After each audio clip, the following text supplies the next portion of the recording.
You wake up and check the weather. It says 39 degrees Celsius. Your phone calls it a heat alert. Your boss calls it Tuesday, so you put on your work clothes, step outside, and immediately feel your body begin negotiating with the sun. Your shirt sticks, your head gets heavy, your commute feels longer, even if the map says it is exactly the same. And by the end of the day, your paycheck has been quietly attacked by something nobody listed on your budget. Heat, not rent, not taxes.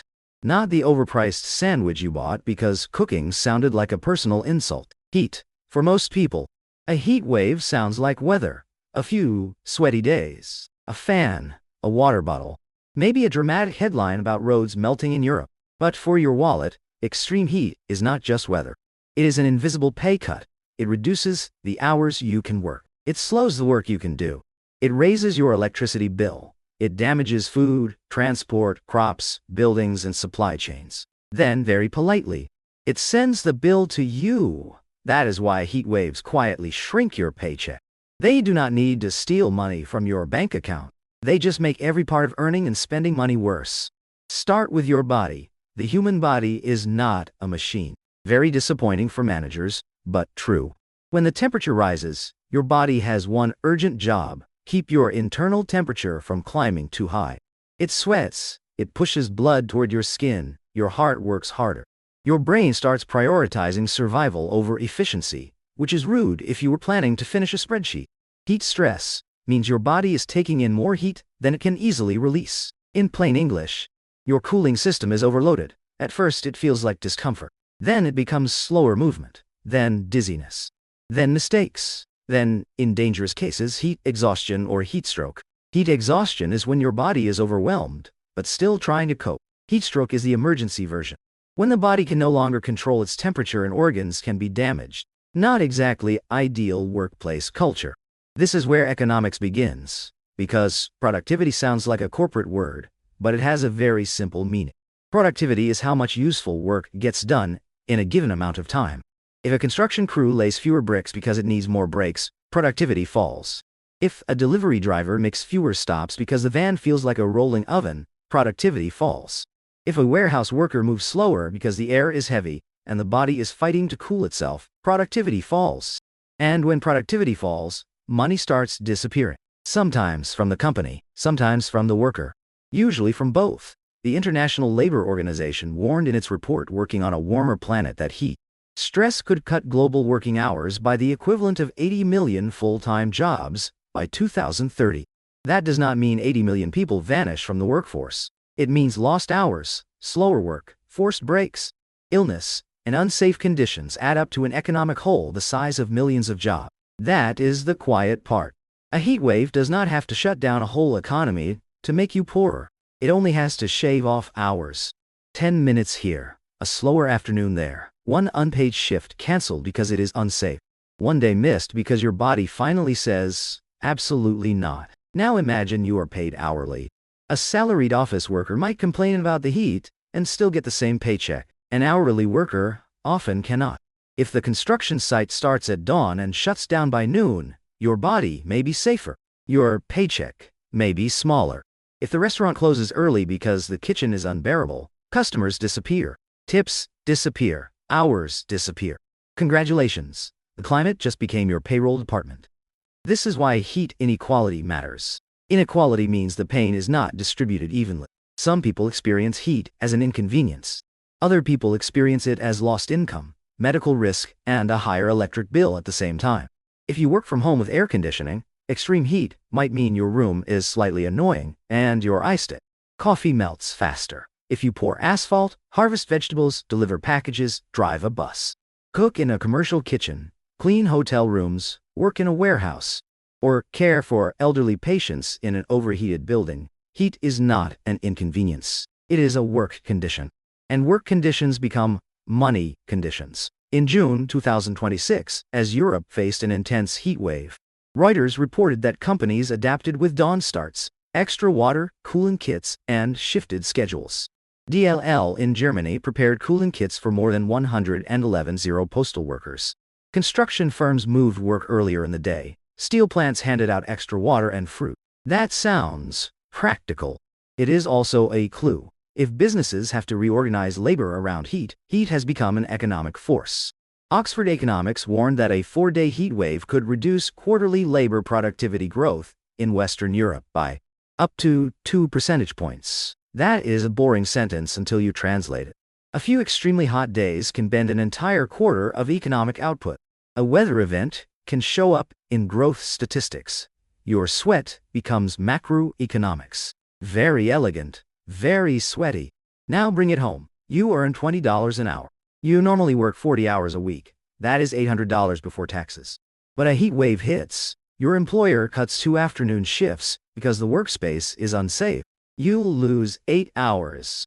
That is $160 before taxes gone. Then your electricity bill rises because your apartment needs cooling at night. Add $45. Then groceries cost more because crops suffer, refrigeration costs rise. And some food spoils faster in the supply chain. Add $20. Then your commute becomes more expensive because the train is delayed, the road is closed. Or you pay for a rideshare just to avoid waiting outside in dangerous heat. Add $30. One heatwave week just cost you roughly $255. Nobody called it a tax. Nobody called it a wage cut. But your bank account knows. And the worst part is that the paycheck shrinks from both sides. Less money comes in. More money goes out. That is the financial trap. Economists sometimes talk about real wages. Real wages means your pay after adjusting for inflation. In plain English, it is not the number on your paycheck. It is what that paycheck can actually buy. He attacks real wages in a sneaky way. If you lose hours, your pay falls. If cooling costs rise, your expenses rise. If food prices rise, your purchasing power falls. If insurance costs rise because climate disasters are getting more expensive, your monthly bills rise again. Your nominal wage, meaning the number printed on your paycheck, might stay the same. Your real life gets more expensive. This is why a heat wave can feel like a financial leak. You did not buy anything exciting. You did not upgrade your lifestyle. You did not take a vacation. You just paid more to survive the same week. Now look at history. In 2003, Europe suffered a devastating heat wave that killed tens of thousands of people and caused major economic damage. It was treated like a warning, a terrifying one. Governments created heat plans, warning systems, and public health responses. But 2 decades later, Europe is still discovering that old infrastructure was built for a cooler world. Homes were designed to hold heat in winter. Offices were not always built for prolonged extreme temperatures. Trains, roads, electrical grids, hospitals, schools, and care homes all struggle when the thermometer jumps beyond what the FAIR system expected. That matters because infrastructure is not just concrete. Infrastructure is your paycheck's operating system. If trains fail, workers arrive late. If classrooms close, parents miss work. If hospitals overheat, healthcare workers face dangerous conditions. If roads buckle, deliveries slow. If the grid strains, energy prices climb. If farms lose output, food prices rise. Each failure is small on its own. Together they become a cost of living machine. The Lancet Countdown has tracked the health and economic damage of rising heat for years. Its recent reports have linked extreme heat to hundreds of billions of lost labor hours globally. Lost labor hours means people could have worked, produced, earned, or maintained normal economic activity. But heat got in the way. Again, that is not abstract. That is a worker missing a shift, a farmer harvesting less, a factory slowing production, a nurse getting exhausted faster, a delivery driver taking more breaks to avoid collapse, a teacher trying to keep students safe in a room that was never designed to become a greenhouse with homework. The strange thing is that modern economies are excellent at pricing some risks and terrible at pricing others. A company can calculate shipping costs. A bank can calculate interest. A landlord can calculate rent increases with almost spiritual confidence. But the cost of heat often hides. It hides in fatigue. It hides in fewer tips. It hides in spoiled inventory. It hides in a missed shift. It hides in a medical bill. It hides in a parent staying home because school closed early. It hides until the month ends and your budget looks strangely worse. This is the psychology of climate money. People imagine climate change as something huge and cinematic. Hurricanes, wildfires, floods, ice melting. A polar bear standing on a tiny piece of ice, looking like it has just seen your electricity bill. But heat is quieter. It sits in your bedroom at night and ruins your sleep. Then poor sleep makes you slower the next day.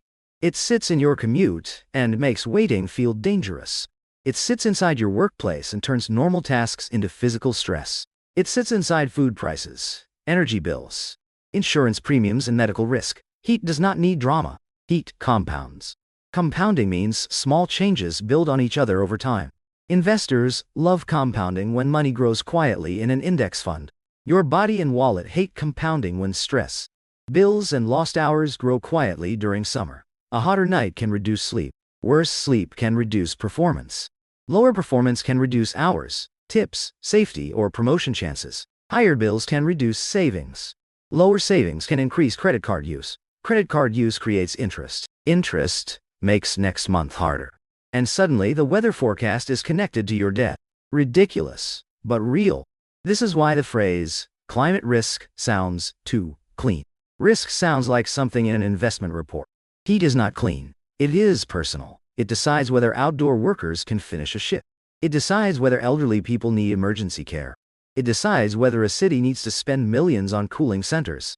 It decides whether families can afford air conditioning, or just sit in a hot apartment pretending a fan is a climate policy. And yes, air conditioning helps, but air conditioning is not free. Someone pays for the unit. Someone pays for the electricity. Someone pays for grid upgrades. Someone pays when demand spikes. Someone pays when poorer households cannot cool their homes and get sick. Usually, the person with the least financial cushion pays the highest human price. That is the counterintuitive twist. Heat waves do not only hurt economies by destroying things. They hurt economies by forcing people to slow down. Safety requires brakes. Health requires limits. Adaptation requires spending. All of those are necessary. But if the system does not protect workers, those necessary protections can still become smaller paychecks. The solution is not to tell people to tough it out. That is not economics. That is just heat stroke with motivational branding. The solution is to treat heat like a real workplace and financial risk. Earlier shifts, mandatory rest breaks, shade, water, cooling spaces, paid heat leave, building retrofits, better public transport cooling, stronger grids, urban trees, worker protections, and wages that do not punish people for staying alive. Because if workers lose income every time the temperature crosses a dangerous line, then the economy has not adapted. It has outsourced the cost to the human body. Your body becomes the shock absorber. Your paycheck becomes the casualty. So the next time you check the weather and see a heat alert, do not think of it as just a temperature. Think of it as a bill arriving early, a bill for bad infrastructure, a bill for slow adaptation, a bill for workplaces built around yesterday's climate, a bill for an economy that measures output more easily than exhaustion. You wake up and check the weather. It says 39 degrees Celsius. And now you understand why the hottest days of the year can quietly make your paycheck smaller.